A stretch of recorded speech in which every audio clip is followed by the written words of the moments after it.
Today we are going to review of new action movie Uncharted.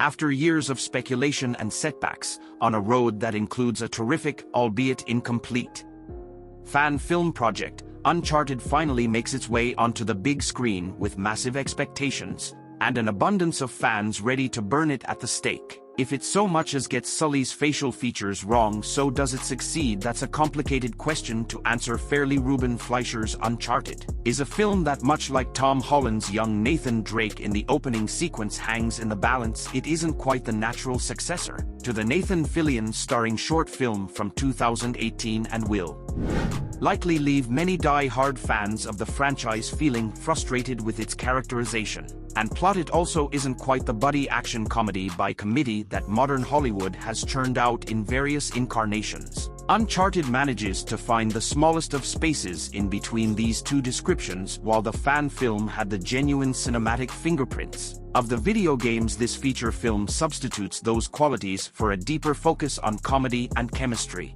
and largely succeeds in that regard. However, it lacks the sheer thrills and carefully crafted plot points of the games in favor of predictable story beats and a glossy, stylish exterior fit for the 2020s. But that's not to say Uncharted isn't exciting or even daring. It showcases its highlights with the best aspect of the games themselves. The action set pieces, the choreography is frequently spectacular and is pulled off with genuine flair, while the globe-trotting locations are used to its advantage by being able to display a variety of indoor areas and outside terrain. The performances are perhaps what stand out the most, though the chemistry between Holland and Wahlberg is fresh and organic, and they really anchor the film and drive the plot forward with tenacity. Their relationship and character arcs are believable and help lay the foundation for the partnership Drake and Sully would eventually form. In the games, the comedy is actually pretty well written and plays to each of the actors' strengths, but the overall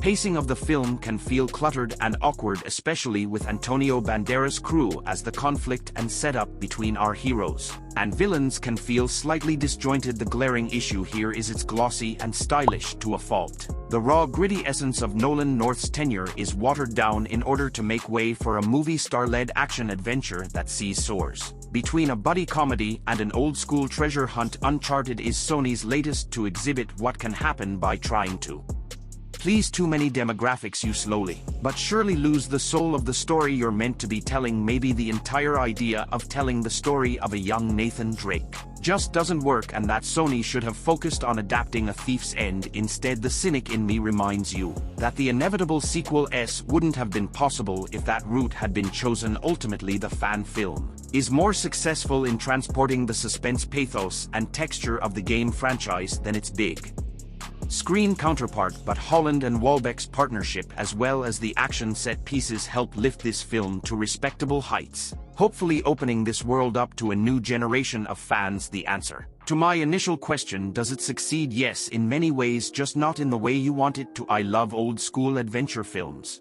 and I'm glad I supported this one, as we desperately need more of them, even if they stem from existing intellectual property.